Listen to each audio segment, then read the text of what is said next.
하나님은 아버지로서의 소원을 분명하게 가르치셨어요. 자, 우리 마태복음 선물이 몇 가지라 그랬죠? 5가지 선물. 행복이라고 우리가 번역할 수 있어요. 행복, 그리고 제자, 천국, 교회, 심판, 그죠? 승리까지. 결국 우리가 승리할 텐데, 우리가 지난 시간에 첫 번째 1장부터 4장까지 7가지 이야기가 나왔어요. 그죠? 그래서 족보로부터 시작해서 예수님이 구약의 선지자들이 말했던 그분이다. 그 예언이, 그 말씀이 성취됐다. 기억나죠? 7가지로. 그래서 마태가 전하고 싶은 것은 구약의 말씀이 이루어진 분이 누구예요? 예수님이다. 그 얘기를 하고 싶었던 거예요. 그리고 실제로 예수님도 보면 말씀으로 다 이런 시험들, 유혹들을 다 이겨내셨잖아요. 그죠? 자, 그럼 오늘 이제 살펴볼 내용은 어딜까요? 바로 5장부터 7장. 사실 성경 전체에서 제일 중요하다고 해도 과언이 아닌 제일 중요한 부분이에요. 오늘 정말 집중해서 잘 한번 들어보세요. 우리 창세기에 보면은 하나님이 세상을 시작하셨잖아요. 그죠? 그 다음에 하나님이 아브라함을 부르셨어요. 아브라함을 불러가지고, 자, 성경 한번 펴봅시다. 창세기 12장 한번 펴보세요. 홍수로 심판하셨죠. 어쩔 수 없이. 그죠? 눈물로 심판하신 다음에 또 바벨탑을 쌓아서 다 세상이 흩어졌어요. 그럼 하나님 기분이 지금 좋은 상황이 안 좋은 상황이에요? 너무 슬프죠. 그런 상황에서 한 사람이라도 좀 모범이 돼야겠다 해서 부른 게 누구예요? 아브라함. 그죠? 아브라함이에요. 원래 이름은. 자, 불러가지고 뭐라 그러셨어요? 너의 땅과 친척과 아버지의 집을 떠나 내가 너에게 보여줄 땅으로 가거라. 너를 큰 민족으로 만들고 너에게 뭐 한대요? 복을 주겠다. 복을 내려 너의 이름을 떨치게 해주마. 그러니 너는 뭐 하래요? 복이 되라. 거기 밑줄 쳐보세요. 복이 되라. 12장 2절 끝에 복이 되라. 복주께가 아니죠. 뭐래요? 복이 되라. 명령어예요. 명령어. 복이 되어라. 명령어로 돼 있어요. 원문에 보면. 너에게 복을 비는 사람에게 내가 복을 내리고 너를 업신여기는 사람에게 저주를 내릴 것이고 땅의 모든 족속이 네 덕분에 복을 받을 것이다. 근데 우리 기억나요? 바라크라는 뜻은 뭐라 그랬죠? 원래? 무릎 꿇다라는 뜻이에요. 너가 무릎 꿇게 하겠다. 이제 그런 얘기죠. 그래서 너는 복이 되어라. 너는 무릎 꿇는 자가 되라. 자, 이 말씀이 너무 중요합니다. 그럼 이거 무슨 말이에요? 복이 되라는 말이 도대체 무슨 뜻이에요? 그러면은 아브라함 어떻게 살란 얘기예요? 무릎 꿇고 살라 그런 얘기죠.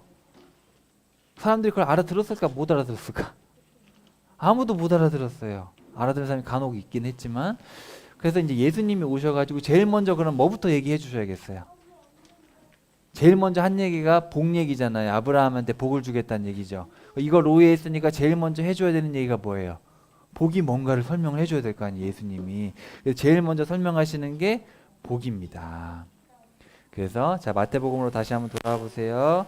우리 성령님께서 성경을 이렇게 쓰게 하실 때 4명의 증언들이 있었잖아요. 4명의 증인이 있는데 마태복음을 하필이면 제일 앞에 쓰시고 또 마태복음에 제일 먼저 등장하는 가르침이 하필이면 복에 대한 거. 다 이유가 있다는 거예요. 성령님이 글을 쓰실 때, 편집하실 때 그냥 임의로 하시지 않고 다 어떤 계획과 뜻이 있으셔서 하는 건데, 자, 여기 보면은 예수님이 그 무리들을 보시고 어디로 갔어요? 산으로 올라갔어요. 산에다가 동그라미 한번 쳐보세요. 5장 1절. 그 무리들을 보시고 산에 올라가셨다. 누가 같은 경우는 예수님이 평지에서 말씀하셨다 그러는데 마태는 산이라 그래요. 물론 누가가 보기에는 이게, 여러분 여기 보세요. 이게 지금 산 같아요? 언덕 같아요? 우리가 생각하는 산은 높잖아. 그죠? 근데 이건 지금 딱 보니까 산이 언덕이에요. 한국 사람이 보기에는 언덕이죠. 누가가 보기에는 평지인가 봐 이게. 그죠? 근데 마태가 보기에는 또 산인데, 또 마태는 사실은 어떤 생각을 많이 가지고 있어요? 상징적인 걸 많이 부여하고 있잖아요. 그래서 사실은 모세오경은 누구랑 관련돼 있어요? 모세랑 관련돼 있잖아요. 모세가 어디서 이 모든 걸 받아가지고 했어요? 산에서 받았잖아요. 그래서 그런 어떤 신학적인 의미도 부여할 수 있는 거예요. 자, 그래서 여기 가면은 여기 보세요. 여기 요단강이 이렇게 흐르잖아요. 그죠? 요단강 이렇게 흘러가지고 사해까지 가는데, 갈릴리 바다 요단강 왼쪽이 뭐예요? 가버나움. 그 다음에 벳세다. 그리고 여기 뒤에 가버나움 뒤에 팔복산이 있습니다. 팔복산. 그래서 여기 지금 보면은 언덕 같아요. 그죠? 언덕 같은 저곳에서 예수님께서 이제 말씀을 하신 거죠. 팔복에 대해서 말씀을 하시는데 팔복이 왜 이렇게 중요하냐. 5장부터 7장까지 6가지 주제가 나와요. 6가지.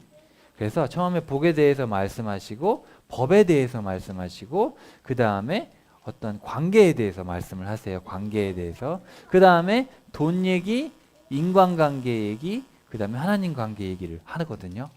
6가지 주제로 얘기를 하고 있는데 자, 이게 지금 아브라함 얘기랑 너무너무 일맥상통한 거예요. 구조를 살펴보니까. 너는 세상 가운데 뭐가 되라 그러셨어요? 복이 되라 그랬죠. 복. 복에 대해서 말씀하셨죠. 그 다음에 창세기 18장 펴보세요. 창세기 18장 19절. 이제 소돔으로 천사 둘을 보내면서 소돔을 멸망시키라고 할 때 그때 하나님께서 그 세 사람 중에 한 명이에요. 아브라함을 찾아갔던 세 사람. 그 세 사람 중에 가운데 있는 분은 누굴까? 잘 읽어보면 자기를 여호와라고 얘기하거든요. 이분은 천사랑 달라요. 셋 중에 한 분은. 둘은 소돔으로 갔는데 그 가운데 한 분은 자기를 여호와께서 말씀하신다. 이렇게 얘기를 하는 거예요. 그래서 제 개인적으로는 이분도 여호와의 천사, 예수님이 아니겠느냐 생각을 하는데 아브라함을 선택한 이유가 뭐라 그러냐면 자 19절에 별표하세요. 내가 그를 골라 뽑았다. 그가 자신을 이을 자손들과 집안 사람들에게 단단히 일러주어 그들이 여호와의 길을 지켜 뭐와 뭐를 실행하려고 한대요? 공의와 정의. 공의와 정의를 행하게 하려고 아브라함을 뽑았대요. 그래서 여호와가 아브라함을 두고 말한 것을 그에게 이루어 주려고 한 거다. 아까 아브라함을 뽑아가지고 아브라함을 골라가지고 너 뭐가 되라 그랬어요? 복이 되라 그랬죠. 근데 지금은 아브라함을 뽑은 이유가 뭐 하게 하려고? 그러면 복이 되는 건 뭐예요? 공의와 정의를 행하는 게 복인 거예요. 그죠? 복이 되는 건 뭐예요? 정의와 공의를 행하는 게 복이 되는 거예요. 이해됐어요? 자, 그래서 너는 세상 가운데 복이 되어야 된다. 너를 택한 이유는 내 자손들에게 정의와 공의를 행하게 하기 위해서다. 그러면은 복 받은 건 뭐예요? 좋은 아파트 살고 사업이 번창해서 돈을 많이 버는 거예요? 아니면은 정의와 공의를 행하고 있는 거예요? 정의와 공의를 행하는 사람이 복 받은 거예요. 근데 아까 복이라는 건 어디서 왔다 그랬어요? 바라크는 하나님께 무릎 꿇는 사람만 정의와 공의를 행할 수가 있거든요. 이해돼요? 질문. 이거 모르면 안 돼. 성경을 잘못 알고 있는. 이게 성경의 핵심이에요. 핵심. 그러면 정의와 공의를 행하는 삶이 구체적으로 뭘까?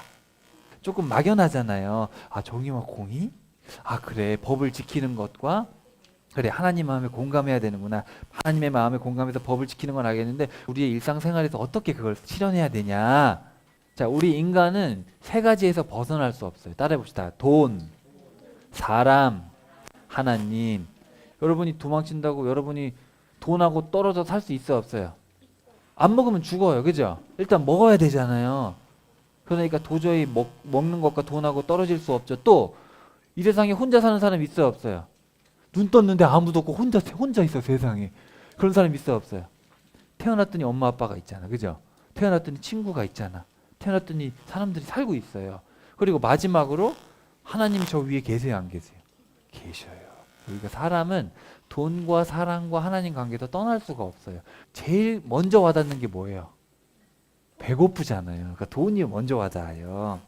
그래서 그러기 위해서는 먼저 돈, 물질을 넘어가야 되고 그 다음에 사람과의 관계를 넘어가야 돼요. 그 다음에 하나님과의 관계까지 완전한 신뢰를 보여주어야 된다. 이 얘기가 아브라함 12장부터 14장까지 돈 얘기를 하고 그 다음에 15장부터 21장까지 인간관계 얘기를 하고 22장에 이삭 바칠 때 하나님 관계 얘기를 합니다. 제가 보여드릴 거예요. 이해되셨어요? 그래서 사실 아브라함의 이야기가 뭐예요? 복과 정의와 공의 그리고 물질과 사람과 하나님에 대해서 12장부터 22장까지 얘기하고 있어요. 알겠죠?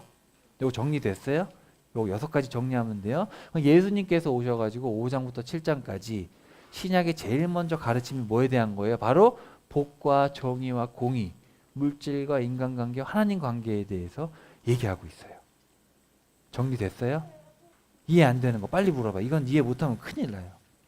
자, 아브라함의 삶을 한번 볼게요. 잠깐 보고 넘어갈게요. 아브라함을 부르셨잖아요. 12장에. 그죠?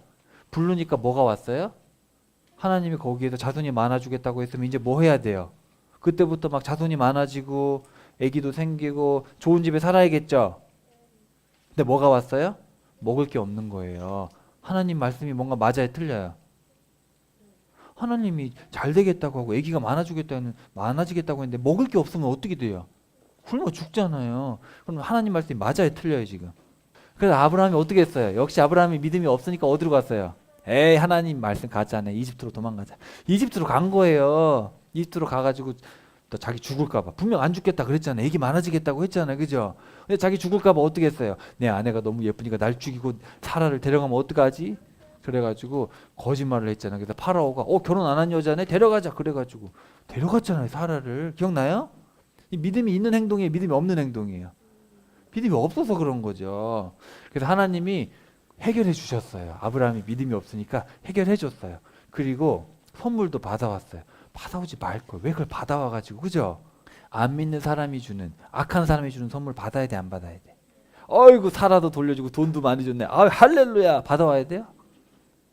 우리는 보통 어떻게 생각해요? 아브라함을 사랑하셔서 거구가 되게 해주셨구나. 그렇게 해석을 한단 말이에요. 그 돈 때문에 무슨 문제가 생겨요? 돈이 갑자기 생기니까 받지 말아야 될 물질을 받으니까 어떻게 돼요? 갑자기 돈이 많아지니까 조카가 우리 돈이 너무 많고 우리 지금 배가 불렀어. 배가 불러가지고 난 소돔으로 갈 거예요. 난 좋은 땅으로 갈 거예요. 그렇게 된 거예요. 물질이 없을 때는 서로 이렇게 붙어가지고 있는데 물질이 생기니까 이제 배부른 소리를 하는 거죠. 그러니까 조카가 소돔으로 가버린 거예요. 그러니까 아브라함은 또 걱정이 돼야 안 돼요. 걱정이 되고 또 무슨 걱정이 되는지 알아요? 아브라함은 아직도 자식이 없으니까 조카한테 물려줄 생각을 아직도 하고 있어요. 조카를 데려오면 돼야 안 돼요? 원래 하나님이 떠날 때 데려오지 말라 그랬거든요. 친척 데려오지 마라. 기억나세요? 데려가면 안 됐어, 조카를. 근데 왜 조카를 데려갔냐면 아직도 마음속엔 자식이 없다는 생각이 있는 거예요. 그러니까 사실 다 아브라함이 지금 신앙이 있어요, 없어요? 불신의 행동을 하고 있는 거예요. 그러니까 하나님이 또 나타나가지고 위로를 해주거든요. 제가 이걸 지금 다 설명하면 오늘 설교가 끝나기 때문에 여러분이 아브라함의 얘기를 차근차근 읽어보세요. 한 단어 빼지 말고. 아브라함은 항상 사고치고 하나님은 해결하십니다. 근데 이 맥락을 잘 봐야 돼요. 제가 설교해 놓은 거 있으니까 유튜브에도 보시고. 자, 그래가지고 했는데 문제가 역시나 생겼어요. 소돔에 쳐들어온 거야, 사람들이. 저 위쪽에 강대국 네 나라가 쳐들어왔어요.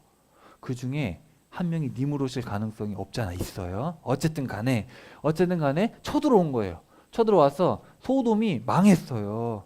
그래가지고 소돔을 잡아간 거예요. 근데 소돔에 누가 살고 있어요? 롯이 조카가 살고 있잖아요. 그러니까 아브라함이 또 이거 어떡하지?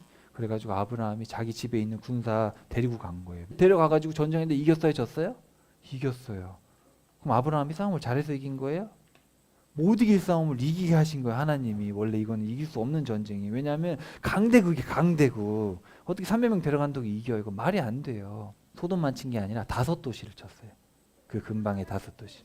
이제 아브라함이 데려갔죠. 몇 명을 데려갔느냐? 318명. 그래서 어떤 분들은 아브라함이 믿음이 있어서 거구가 되게 하셔가지고 318명이라는 사람들을 데리고 가서 이겼다. 아브라함이 능력이 있다. 근데 제가 보기에 이 맥락을 봤을 때 그런 맥락이 아니에요. 그런 맥락이 아니라 믿음 없는 아브라함에게 계속해서 지금 은혜를 베풀어 주시는 거예요. 무모한 전쟁. 여러분 아무리 그래도 한 가정이 어떻게 대국 내제국하고 싸워서 이깁니까? 그건 말이 안 돼요. 자, 그래서 도로 찾게 해주셨어요. 그러니까 아브라함이 이 과정을 겪으면서 머리에 했어요, 이제. 물질은 누구에게 달려 있어요? 잃어버려도 도로 찾게 하시고 기근에도 먹이게 하시고. 이해되셨어요? 그걸 배웠더니 이제 전쟁에서 이기고 오니까 누가 왔어요? 예루살렘을 다스리고 있던 멜기세덱이라는 제사장인데 멜기세덱이 왔을 때 10분의 1을 멜기세덱 왕한테 드린 거예요. 깨달은 거야. 물질은 내게 아니구나. 물질은 누구 거예요?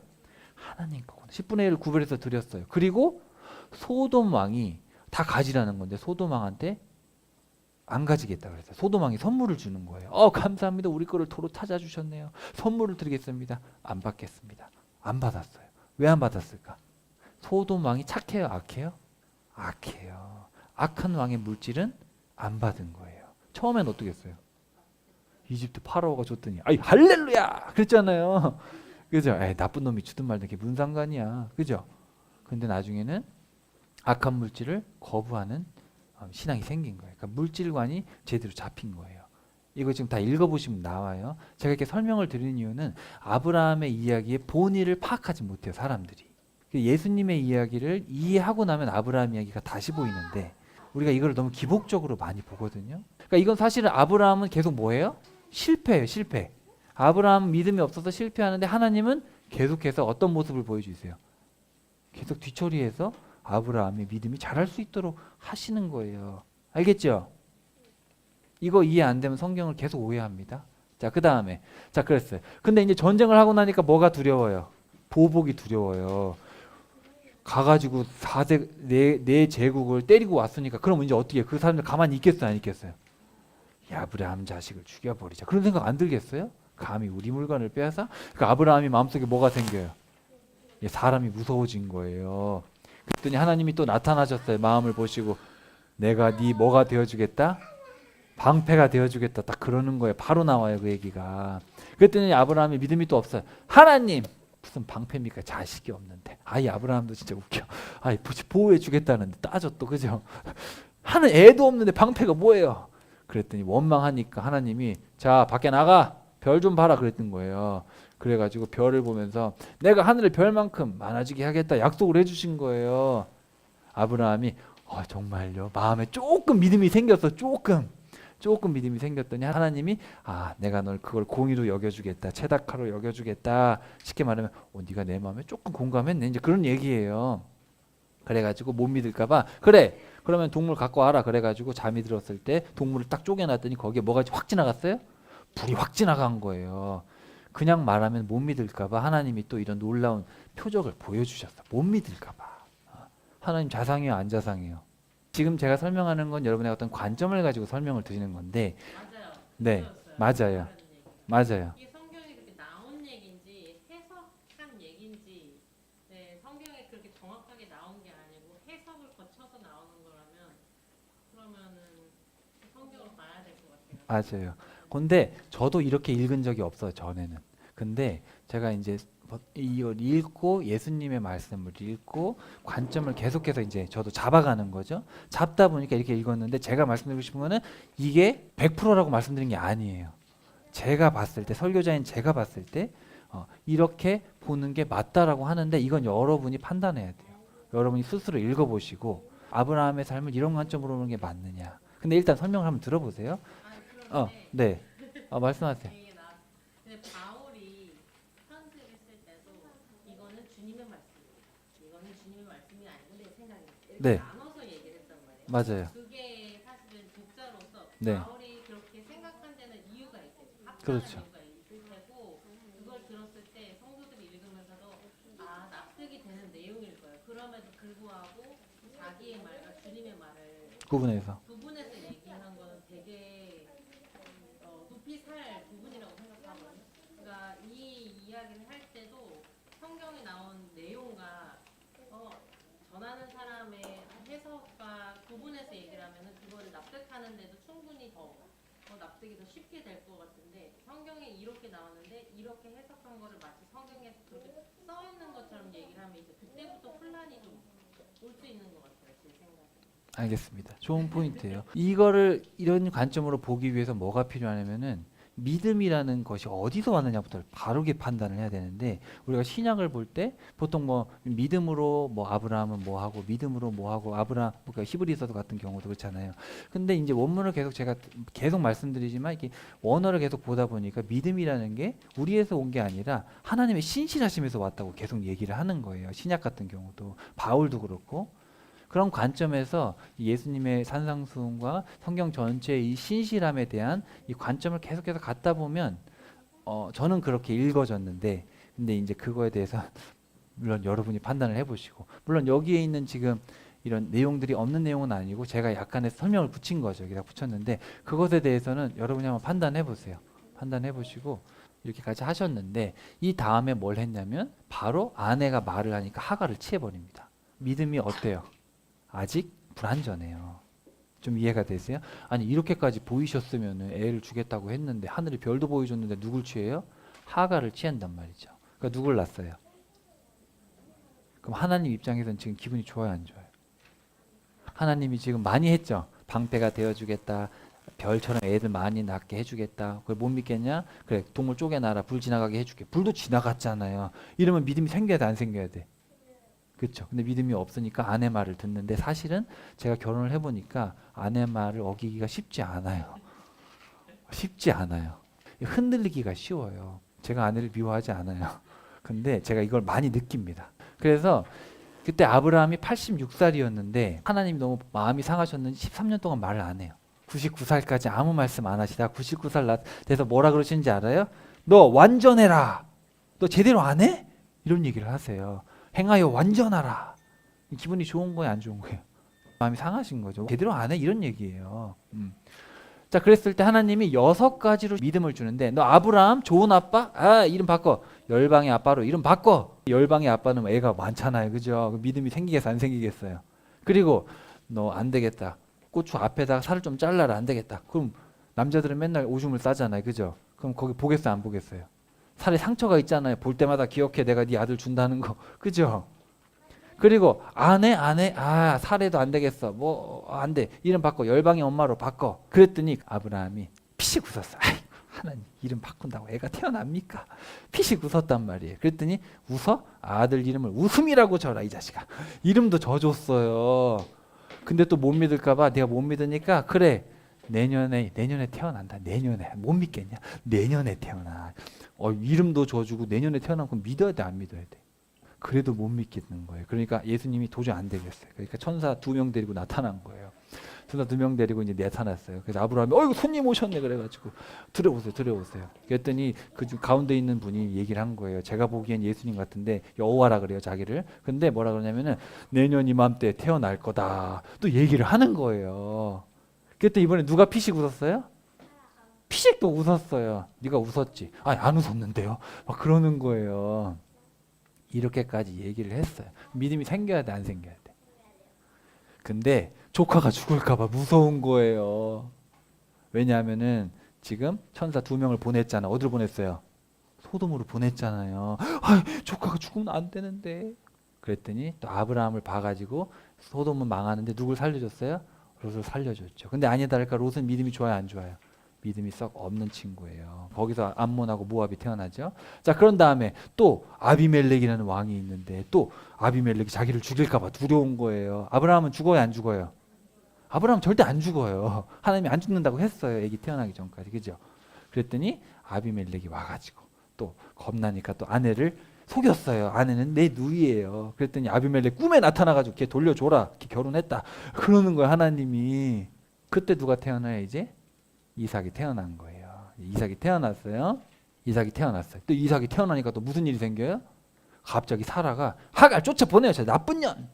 막 이러는 거예요. 하갈이 취하지 말아야 될 이집트 사람이었거든. 괜히 이집트 가서 하갈 데려와가지고 문제가 생긴 거잖아요. 지금 사실은. 이해가 좀 되세요? 이 전체적인 맥락을 봐야 돼요. 그런데 하나님은 또 아브라함을 생각하니까 하갈을 또 마음대로 또 그렇지 못해요. 또 아브라함이 취했으니까 또 이스마엘 그래 내보내라. 하나님 또 내보내라. 내가 이스마엘 챙겨주겠다. 아브라함 생각해서 이렇게까지 하시는 거예요. 하나님이 자상해요, 안 자상해요? 아브라함이 다 실수해놓고 하나님 뒤처리하고 있죠 지금. 이런 게 좀 읽혀지시면 좋겠어요. 자, 이렇게 6가지의 과정을 겪으면서 이제 아브라함이 또 뭘 깨달았어요? 인간관계도 내가 할 수 있는 게 아니구나. 하나님께 달려 있구나. 그래가지고 저 끝에 21장 끝에 가시면은 아비멜렉이 와가지고 내가 보니까 당신은 하나님의 사람이 맞군요. 우리 조약합시다. 계약합시다. 그러니까 누가 봐도 이 사람은 하나님의 사람인 거예요. 그리고 에셀나무를 심어가지고 거기서 여호와 이름을 불렀어. 이건 무슨 얘기냐면은 에셀나무는 광야에서 사람들이 지나갈 때 쉬었다 가는 곳이에요. 쉽게 말하면 휴게소예요. 휴게소를 나무를 만들어 심어놓고 거기서 전도를 한 거예요. 전도. 여호와를 믿으십시오. 그러니까 인간관계에서 다른 사람한테 인정받고 또 다른 사람에게 여호와를 전하기 시작한 거예요. 이해됐어요? 아브라함의 믿음이 지금 자라요, 안 자라요? 잘하고 있죠. 그리고 마지막으로 하나님이 이제 그래 물질도 뛰어넘고 관계도 뛰어넘었다. 그래 이제 마지막 시험 말씀이 충돌해요. 이삭을 통해서 애가 많아지겠다 그러는데 이삭을 가서 바치래요. 모리아산에다가. 그럼 어떻게 해야 돼요? 이삭을 통해서 애기를 많이 주겠다 그러는데 이삭이 결혼도 하기 전에 애를 죽이래요. 그럼 어떻게 돼? 그냥 말씀 따라야겠죠. 아브라함이 그만큼의 신앙이 자랐어요. 말하자마자 아침 일찍 갔어요. 자, 그럼 아브라함이 이 믿음이 되기까지 아브라함이 노력했어요? 아브라함이 노력한 게 있어 없어? 보세요. 누가 지금 노력했어요? 하나님이 노력했어요. 아브라함 개조하려고. 이해되셨어요? 개조라고 하는 거예요. 이 죄인, 믿음 없는 사람, 이 인간적인 방법을 의지했던 아브라함을 바꾸시기 위해서 하나님이 몇 년이에요? 이삭이 15세라고 했을 때 40년 걸린 거예요. 40년. 근데 어떤 사람들은 사라가 127에 죽었기 때문에 이삭이 37일 것이다. 이제 이런 사람도 있어요. 어쨌든 간에 4, 50년 걸렸어. 그냥 대략. 그죠? 사람 하나 바꾸는데 꽤 오래 걸립니다. 주님 만난 지 4, 50년이 아직 안 된 분들은 괜찮아요. 아직 변할 가능성이 있는 거예요. 자, 그래서 이제 마지막으로 아브라함이 이삭을 바칠 때 하나님이 이제 뭐라 그랬어요? 이제야 네가 뭐예요?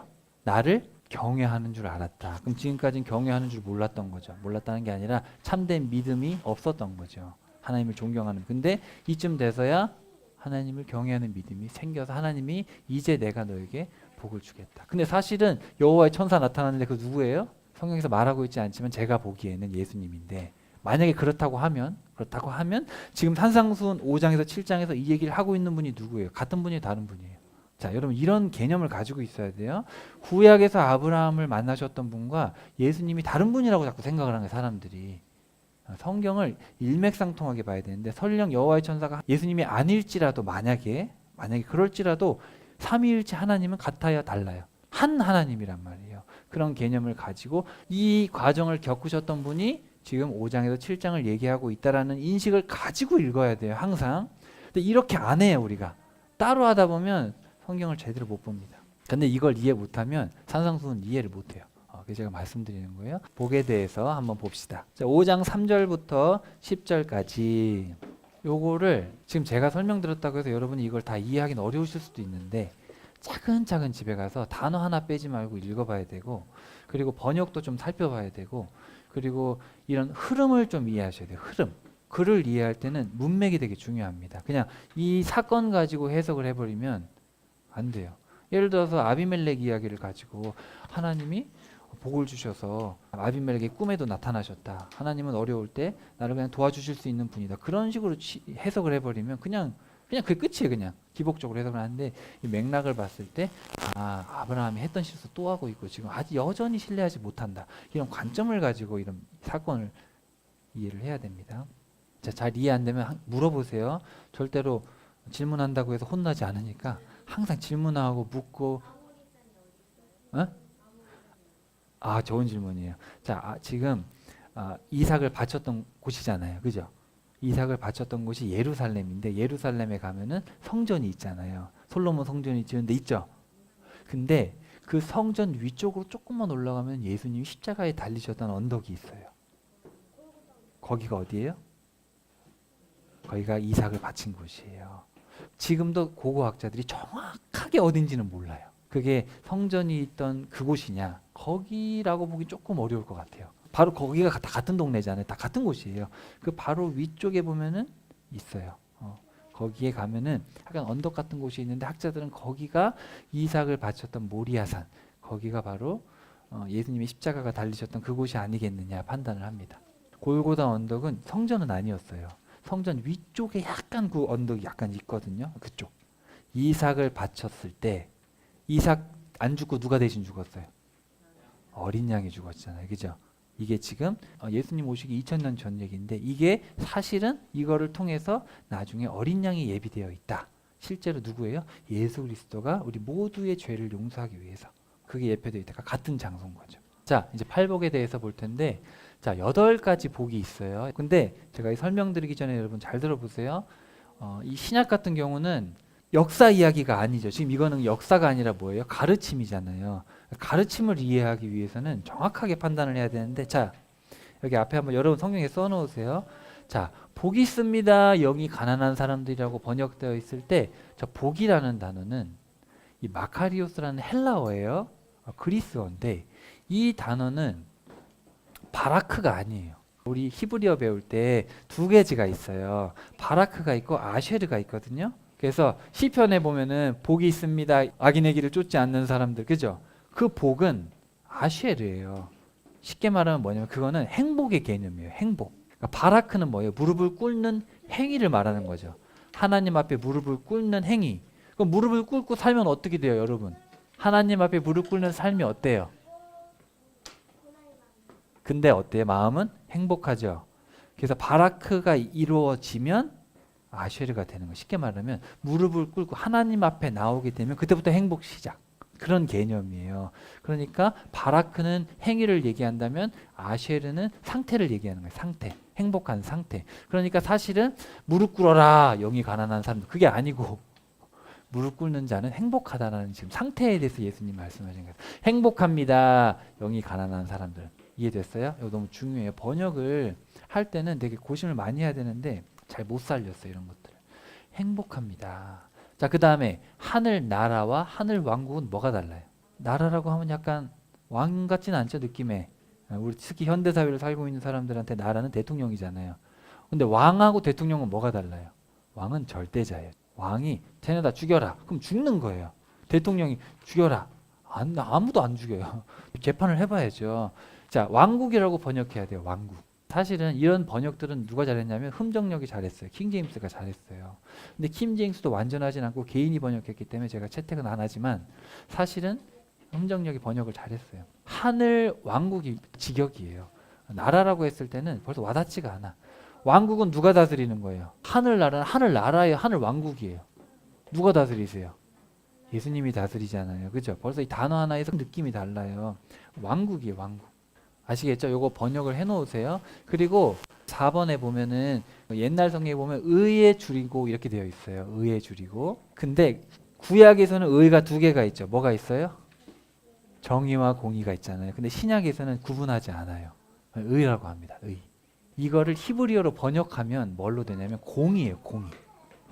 근데 이 신약에서 말하는 의라는 거는 공의와 정의를 같이 포함합니다. 왜냐하면 여러분 정의는 법을 지키는 거고 공의는 법을 주는 분의 마음을 아는 거죠. 그럼 공의와 정의가 구분될 수 있어요, 없어요? 엄마 아빠가 골고루 먹으라고 할 때 엄마 아빠의 마음은 신경 쓰지 않고 내가 골고루 먹어 주겠다 이거예요. 감사한 마음, 나 건강하라고 그렇구나, 골고루 먹어야지. 이게 맞는 거예요. 전자가 맞아요, 후자가 맞아요? 후자가 맞죠. 그럼 정의와 공의는 구분이 돼야 안 돼요? 사실은 어떤 게 더 중요한 거예요? 공의. 그래서 사실은 이 디카이오 신의 이 신약을 읽을 때 의라고 생각하는 단어는 항상 공의의 개념에 가까워요. 그렇지만 정의도 포함하고 있어요. 그렇기 때문에 번역을 할 때 사람들이 맥락에 따라서 정의라고 하기도 하고 공의라고 하기도 했는데 제가 봤을 때 이건 번역을 잘못했어요. 공의라고 번역하는 게 맞아요. 사람의 말로는 100% 설명을 못할 것 같아요. 왜냐하면 이 정의와 공의로 표현을 그렇게 하시긴 하거든요. 근데 이게 너무 광범위해서 딱 어떻게 딱 얘기하기가 어려워요. 학자들도 얘기를 못해요. 학자들도 이 정의가 공의 같고 공의가 정의 같고 정의와 공의가 그냥 하나 같아요. 느낌에. 근데도 구분을 하면서도 하나 같은. 그러니까 이게 뭐랄까 분명 다른데 뭔가 같은 그런 느낌이에요. 이게. 그러니까 사실은 하나님 사랑, 이웃 사랑이 구분될 수가 없는 거예요. 이 관계라는 게 그렇게 일자로 이렇게 딱 잘라서 안 돼 이게. 안 되기 때문에 그래서 이 번역을 함에 있어서 또 이 개념을 이해함에 있어서도 사실은 저도 설명을 100%는 못할 것 같아요. 제가 이 정의와 공의라는 개념 때문에 엄청 고민을 많이 했었거든요. 예전에 한번. 근데 답이 없어요. 그냥 그 정도 제가 아까 설명드린 기준을 가지고 법을 지키는 어떤 그런 개념인데 그걸 주신 분의 마음을 헤아리는 어떤 그 정도로 구분할 수 있을 정도인데 그 이상은 저도 어떤 설명을 잘 못 드리겠어요. 이게 어려워. 학자들도 잘 몰라요. 100% 설명할 수가 없는 개념이에요. 더욱이 이걸 한국말로 번역을 했을 때 더 이게 안 되고 그래서 일부러 제가 봤을 때 신약에서 성령님께서 글을 쓰실 때 한 단어로 하신 게 일부러 그러신 것 같아요. 일부러 이게 구분될 수 없는 거니까. 자, 그래서 여기 정의라고 지금 번역을 해놨는데 제가 봤을 때는 그냥 공의라고 하는 게 더 낫지 않겠나. 뭐 의라고 할 수도 있는데 너무 막연하잖아요. 그러면 또 구약과 신약이 너무 다르게 느껴지기 때문에. 근데 70인역 성경에 보면은 공의로 구약의 째다카로 번역을 해놨어요. 그거 참고하시면 좋겠습니다.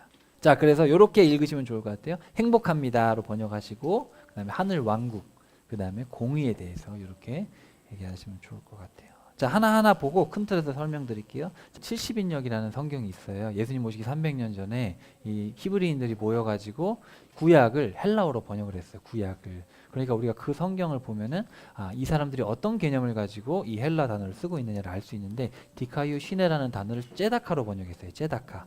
공의로 번역을 해놨어요. 공의. 그래서 제가 공의로 했고 사실은 나중에 설명드릴 건데 구조를 보면은 구조가 지금 보이시죠? 여기 현재 능동, 현재 능동이에요. 시제가. 그러니까 지금 보면은 요렇게 되어 있어요. 나중에 설명드릴 텐데 지금 요걸 이해하려면 요걸 봐야 되는데 보세요. 의에 줄이고 목마른 사람들은 어떤 사람이에요? 불쌍히 여기는 사람이에요. 자, 이 불쌍, 은혜를 베푼다는 건 우리가 쉽게 따졌을 때 법을 지키는 개념이에요? 긍휼의 개념이에요? 공의의 개념이란 말이에요. 그러니까 사실 여기서 말하는 4번에서 말하는 의의 개념을 좀 더 예수님께서 제대로 설명하시기 위해서 5번을 설명하실 때 자비를 베푸는 것이다. 이렇게 설명을 하고 있는 거예요.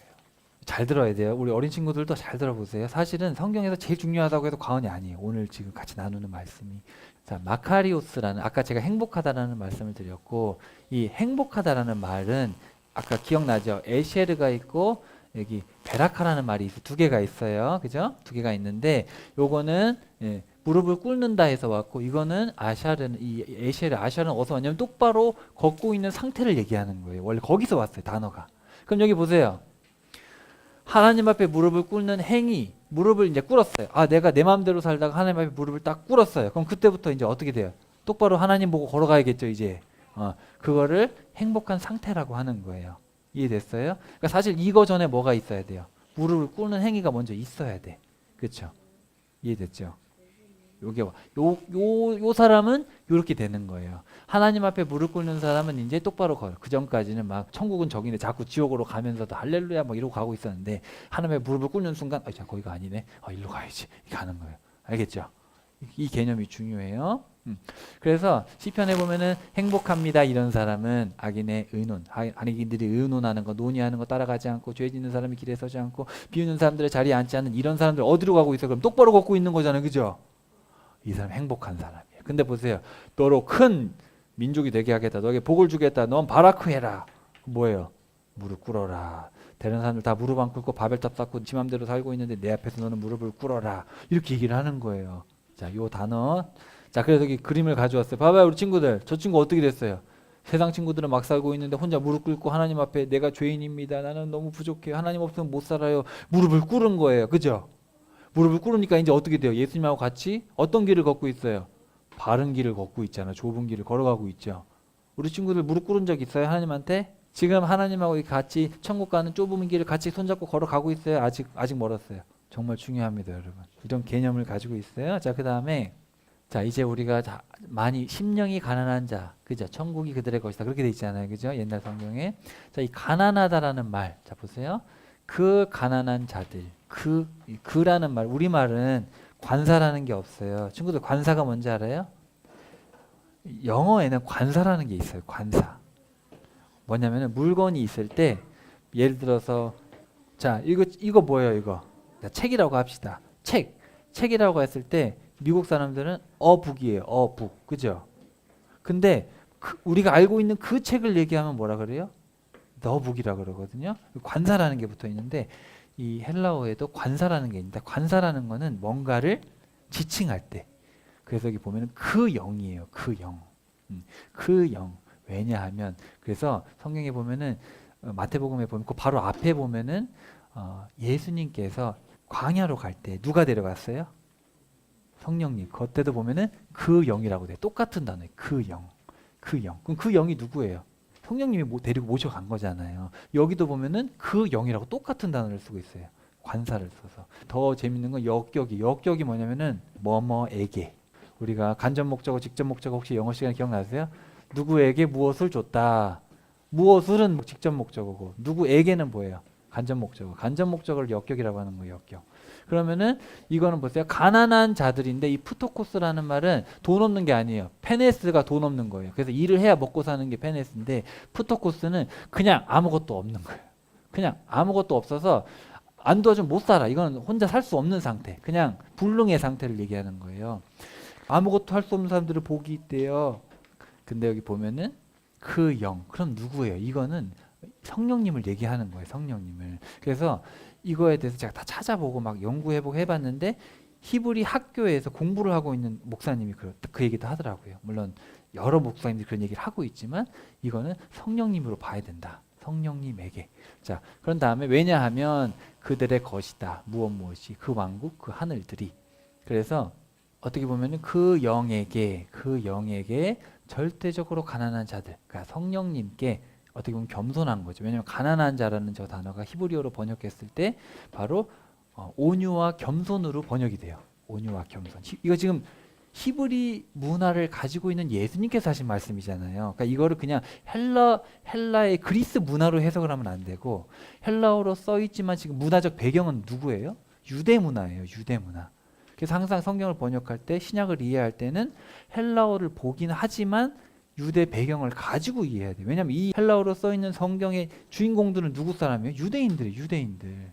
사실은 상황에 따라 해석해야 돼. 그거는 역격이기 때문에 투가 기본입니다.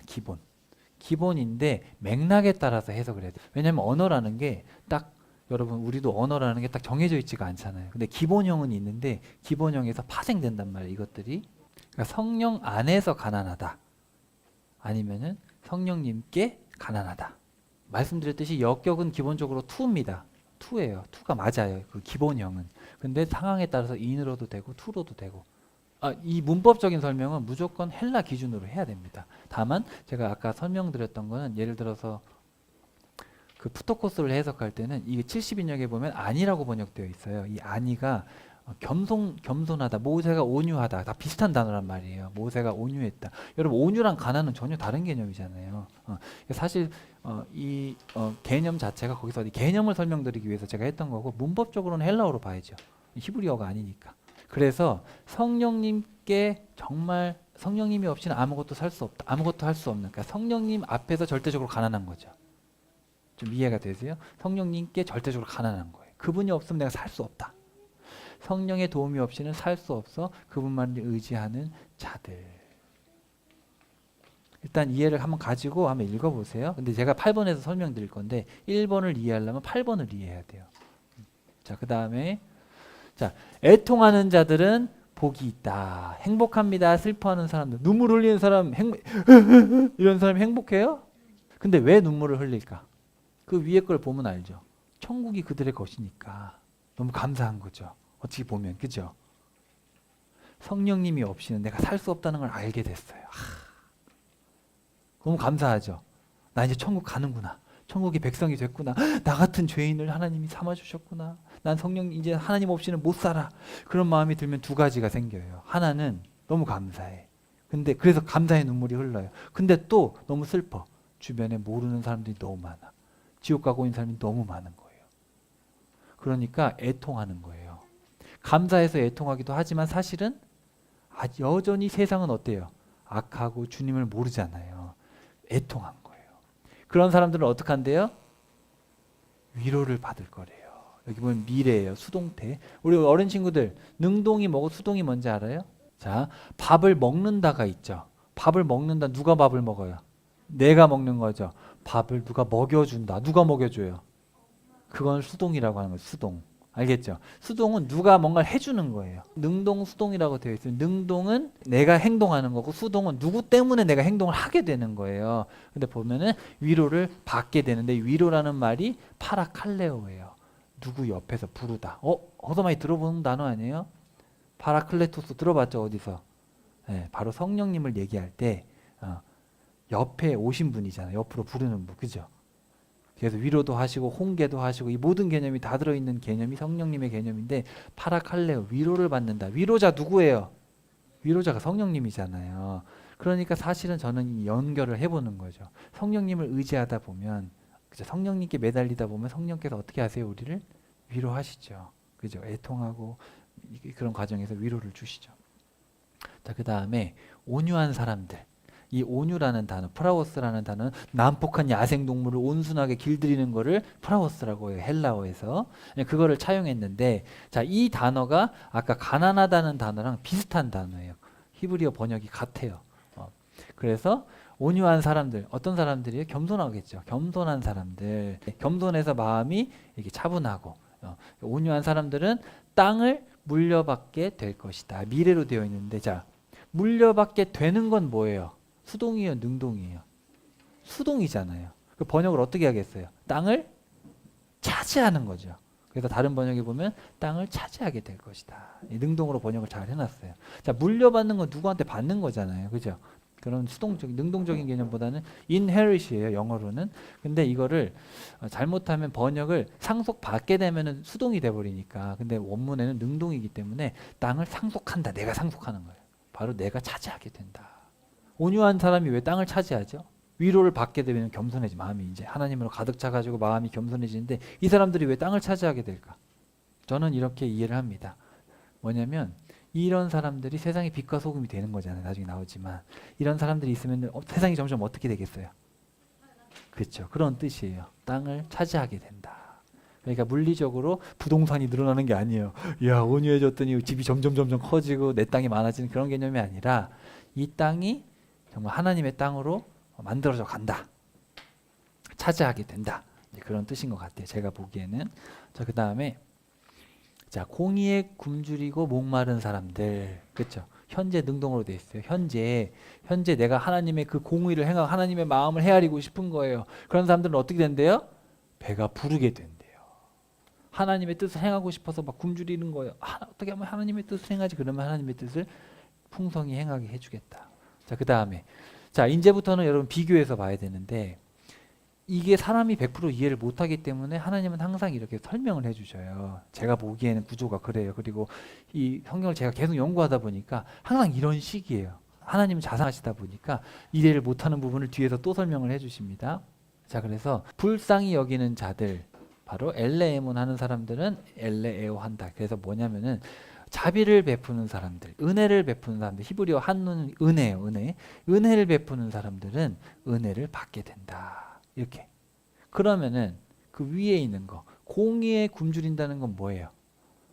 어쨌든 하나님의 마음에 공감해서 하나님의 사랑을 전해주고 싶고 그런 거잖아요. 그죠? 법이 아니라 법 때문에 그런 게 아니라 막 전도가 하고 싶고 하나님의 사랑을 전하고 싶고 그죠? 그 사람이 막 불쌍해서 하나님 아직도 모르고 사네 그 사람. 그래서 불쌍히 여김을 받게 되고 그죠?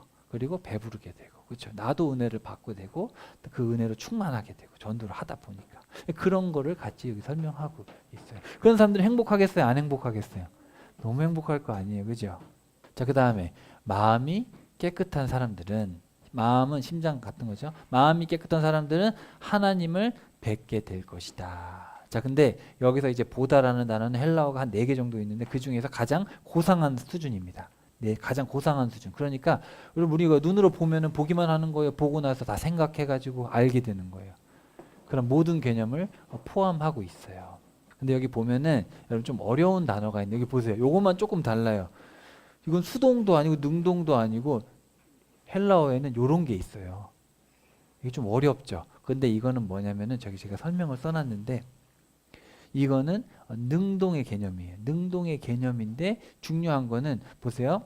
밥을 먹는다. 밥을 누가 먹여줬다. 여기서 중요한 거는 먹는 개념이죠. 그렇죠? 밥을 내가 먹느냐 먹여주느냐잖아요. 거기에 강조가 있는데 이 단어는 능동인데 나에게 관심이 있는 거예요. 나에게. 좀 이해가 되세요? 먹는다에 관심이 있는 게 아니라 먹고 있는 그 주체에 관심이 있어요. 좀 어렵죠 말이. 하여튼 헬라어가 그래요. 헬라어가 그래요. 그래서 여기 보면은 자 하나님을 뵙게 된다. 뵙게 된다는 건 뭐예요? 내가 보는 거예요? 만나게 되는 거예요? 만나게 되는 건데 능동으로 해석을 해야 돼. 그럼 어떻게 되는 거예요?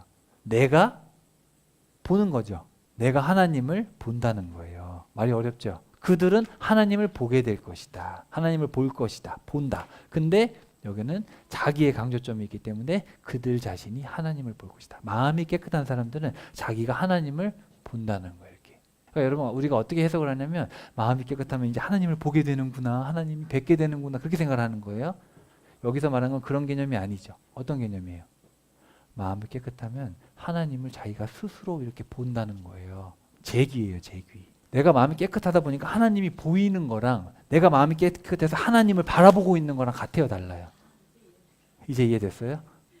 내가 능동적으로 하나님을 바라본다는 거예요. 그렇죠? 마음이 깨끗하니까 내가 주님만을 바라본다. 나에게 강조점이 있는 거예요. 본다의 강조점이 있는 게 아니라. 어렵죠? 어려운데 알아야 돼요. 전혀 다른 개념이죠. 자, 그래서 여기 보면 땅을 차지하게 된다 이렇게 되어 있는데 마음이 겸손한 사람들은 땅을 차지한다. 이게 뭘까? 연결해서 좀 이해를 해보면 될 것 같아요. 하나님을 바라본다. 겸손한 사람들은 이제 가가지고 막 복음을 전할 거예요. 하나님만 바라보고 막 가서 복음 전하고 사랑을 행하고 막 그렇게 될 거 아니에요. 그죠? 그냥 그렇게 이해하면 되지 않겠나. 항상 하나님만 바라보는. 자, 그 다음에 자, 평화를 일구는 사람들이라고 했는데, 자, 우리가 피스메이커라고 하죠. 근데 이것도 샬롬에서 온 거, 히브리어 샬롬입니다.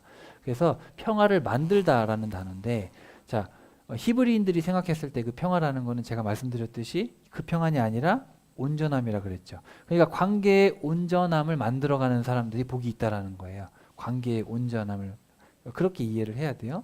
자, 그래서 하나님의 아들, 딸이라 불려지게 될 것이다. 그러니까 관계의 온전함을 만들어가는 사람들은 하나님의 아들들이라 불리게 될 것이다. 그렇죠? 네, 하나님의 자녀라 불리게 될 것이다. 애통하는 사람들하고 연결이 되겠죠. 애통하는 사람들은 위로를 받게 될 것이다. 하나님의 아들, 딸이라 불리면 기분이 좋아요, 안 좋아요? 힘들다가도 위로가 되잖아요. 그렇죠? 여러분 사실은 관계의 온전함을 위해서 애쓰면 눈물이 날까요, 안 날까요? 납니다. 안 믿는 가족들 전도하려고 그러면 눈물 나요. 힘들어요. 왜 안 믿지? 왜 하나님을 모르지? 애통하거든요. 마음에 막 애통하면 기도할 때 눈물이 막 난단 말이죠. 그때 하나님께서 위로도 해주실 뿐만 아니라 그래, 네가 진짜 하나님의 자녀구나. 이해되셨어요? 자, 그 다음에 마지막입니다. 자, 공의 때문에 박해를 받아온 사람들은 하늘 왕국이 그들의 것이다. 현재예요. 그러니까 현재, 나머지 다 미래예요. 다 미래. 자, 그래서 자, 여기 보시면 공의 때문에 박해를 받아온 사람들은 이것도 문법이 좀 어려운데 한번 설명 들어보세요. 자, 완료 수동인데 완료라는 말은 끝난 거죠. 이미 끝났어. 미완료는 뭐예요? 아직 안 끝났죠. 그래서 우리나라 개념은 과거, 현재, 미래인데 헬라어는 그런 개념 자체가 좀 달라요. 좀 달라요. 그래서 헬라어의 완료라는 말은 저 보세요. 헬라어 완료는 과거에서 끝난 게 아니에요. 우리랑 달라요. 우리는 과거하면 끝났죠. 헬라어에서는 항상 지향점이 달라요. 과거에서 시작해서 현재에서 지속되고 있다가 완료예요. 그 영향력이 계속 미쳐지고 있는 걸 강조해요. 우리는 과거에서 끝났다는 걸 강조하는데 그렇기 때문에 공의 때문에 박해를 받아온 사람들이라고 번역을 잘 해놨어요. 박해를 받았다가 아니고 받아온 사람들. 그러면은 예수님 믿는다고 돌 맞고 스데반처럼 돌 맞고 욕 먹고 막 그러면 마음이 어때요? 마음이 부하겠어요? 가난하겠어요? 성령님 없이는 살 수가 없어. 이 박해를 받고는 살 수가 없는 거예요. 성령님께 매달리지 않고는 살 수가 없어요. 여러분 지난 한 주간도 성령님 없이는 살 수 없을 만큼 박해를 받아봤어요? 안 받아봤어요. 자, 그래서 그런 사람들 하늘 왕국이 그들의 것이다. 자, 그래서 성경을 해석할 때 물론 여러분 이 구조라는 거나 이런 것들은 어떻게 보면 저의 해석일 수 있어요. 그렇죠? 왜냐하면 성경에서 그래 8가지가 나오면 대칭 구조로 해석해라. 그렇게 얘기를 안 하잖아요. 근데 성경을 읽다 보면 신구약을 읽다 보면 히브리인들의 글 쓰는 방식이 그래요. 틀이 그래요. 했던 얘기를 또 하시네? 나중에 누가복음 보면 뭐 노골적으로 10장 내내 그렇게 돼 있어. 이게 반박할 수가 없게 그렇게 되어 있기 때문에 그리고 제 생각에는 사람이 무지하기 때문에 이해를 못하기 때문에 하나님께서 이런 식으로 부차적인 설명까지 해주시지 않았나. 자, 그래서 보시면 연결이 됩니다. 아까 제가 다 설명을 이미 드렸어요. 자, 그리고 이렇게 연결이 되고 연결이 되는데 여러분이 집에 가서 한번 읽어보시고 생각을 해보셔야 됩니다. 자, 그 다음에 이제 11절로 가봅시다. 11절. 11절에 가시면 동그라미 한번 쳐보세요. 자, 여기 이제 9번째 복이 나옵니다. 9번째 행복이 나오는데 자, 8가지는 다 대상이 누구였어요? 그들이었죠. 그들은 행복하다. 그들은 행복하다. 근데 여기는 너희들은 행복하다. 이러고 갑자기 너희들은 행복하다. 보세요. 사람들이 여러분을 비방하고 박해할 때 여러분을 거슬러 거짓으로 온갖 악한 말을 할 때 여러분은 행복하다. 근데 마지막에 뭐라고 써 있어요? 누구 때문에? 별표하세요. 거기다. 자, 나 때문에. 거기 별표하세요. 나 때문에. 11절. 나 때문에. 나가 누구예요? 지금 누가 얘기하고 있어요? 그래서 가끔 우리가 팔복을 얘기할 때 이렇게 하면 복 받고 이렇게 하면 복 받고 그런 개념이 아니에요. 결국은 어떤 사람이냐? 예수님 때문에. 예수님 때문에 박해를 받을 만큼 예수님 때문에 그렇게 8가지의 삶을 살아가는 그런 사람들이 정말 행복한 거죠. 결론적으로는 예수님이 핵심이죠. 기뻐하고 크게 즐거워하세요. 명령어로 돼 있어요. 기뻐하라. 크게 즐거워하라. 여러분이 받을 보상. 성경에서 말하는 상은 그런 여러분 달리기 잘해서 1등하는 게 아니에요. 보상입니다. 아무도 알아주지 않는 건데 내가 했기 때문에 아무한테도 칭찬을 못 받았는데 내가 끝까지 박해받으면서 예수님을 전했기 때문에 나중에 천국 가면 아무도 안 알아줬지, 아무도 상 안 줬지, 보상 안 해줬지, 내가 다 보상해 줄게. 그런 개념이에요. 그래서 여러분이 받을 하늘의 보상이 크기 때문입니다. 여러분 앞서 온 예언자들도 다 그처럼 박해를 받았죠. 자, 그러면서 예수님이 뭐라 그러시냐면 여러분은 바로 땅의 소금입니다. 땅의 소금이 뭐예요? 부엌의 소금도 아니고.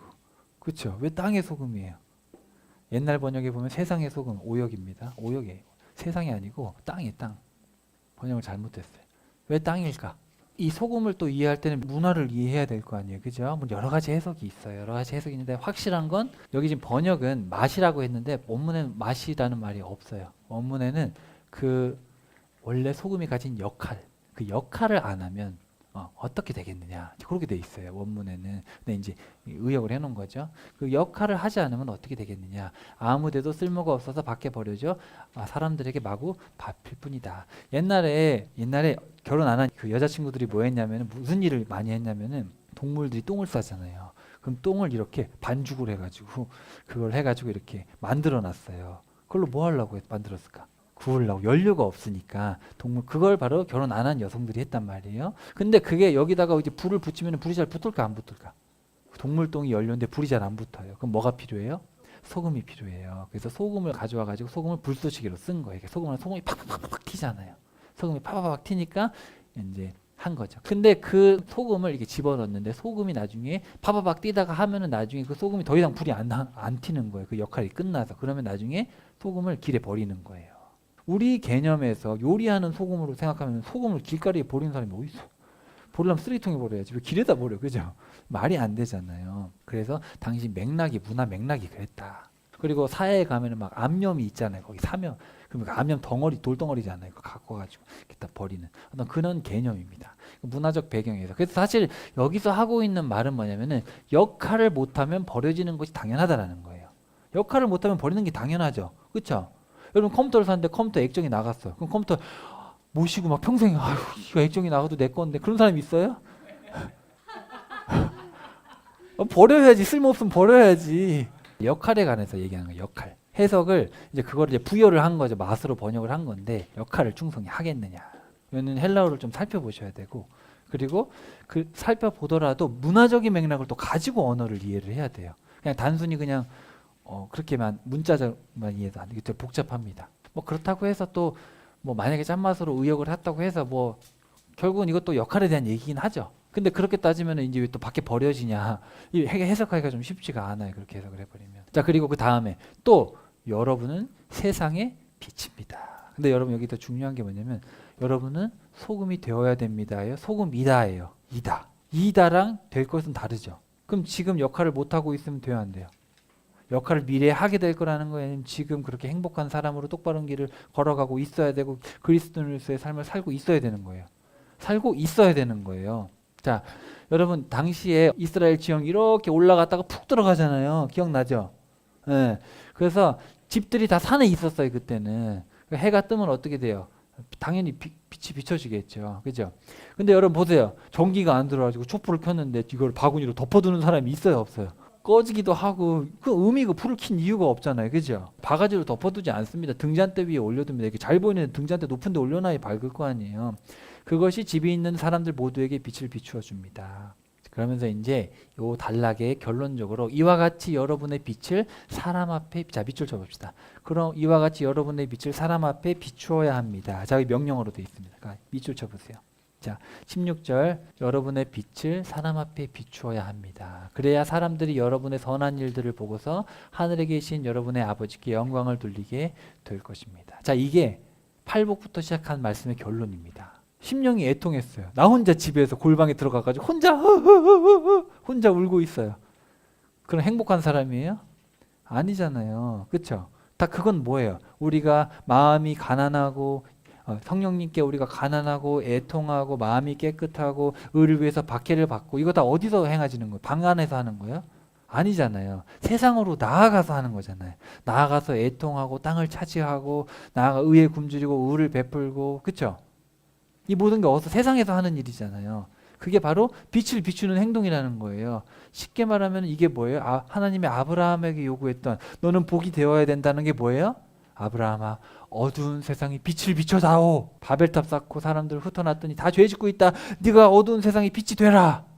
빛이 되라. 여러분 빛이 되라는 거예요. 여러분이 살고 있는 곳에서 지금 빛이 되고 있어요? 어둠이 되고 있어요? 내가 유치원만 가면 사람들이 막 우울해져.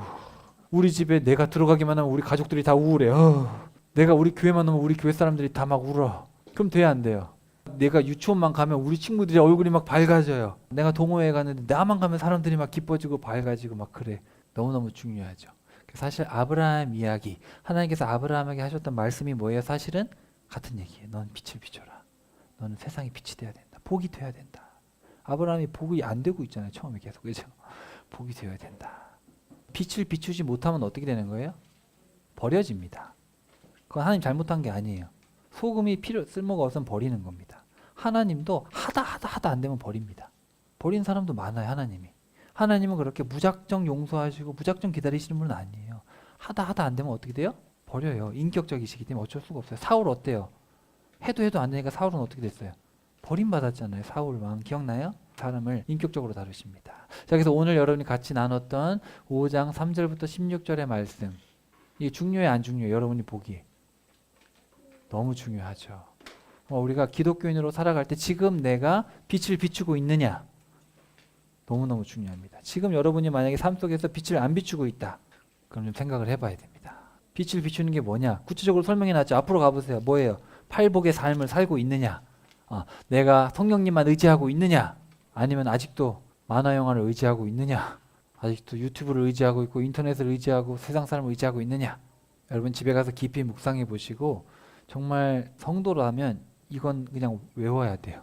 외우고 살고 집 앞에다가 집에 크게 뽑고 붙여놓고 맨 앞에다가 팔복을 딱 붙여놓고 매일 눈 뜨고 그냥 그렇게 살고 그렇게 해야 돼요. 아시겠죠? 자, 그래서 사실 이게 하나님의 소원입니다. 하나님의 소원인데 제가 오늘 다 설교를 못했고 남은 부분은 다음 주에 설교를 할게요. 그래서 하나님은 아버지로서의 소원을 분명하게 가르치셨다. 그래서 예수님께서 오셔서 하나님께서 아브라함에게 하셨던 그 소원을 지금 다시 말씀을 해주시는 거죠. 그래서 아버지의 마음을 아는 자는 아버지의 소원을 이루는 일에 열정을 쏟습니다. 나중에 보시면 제가 설교를 다 못했는데 결론으로 가면은 하나님의 뜻을 행하는 자, 그게 바로 반석 위에 집을 지은 사람이잖아요. 그 뜻이라고 되어 있는 그 델레마라는 헬라어가 바로 소원이라는 뜻입니다. 소원. 하나님의 소원. 그러니까 우리는 누구의 소원을 이루어드리기 위해 살아야겠어요? 하나님 내 소원 좀 이루어주세요. 그게 아니라 하나님 소원 이루어드릴게요. 이게 기독교인이에요. 알겠죠? 그런 삶을 살아갈 수 있기를 바랍니다. 기도합시다.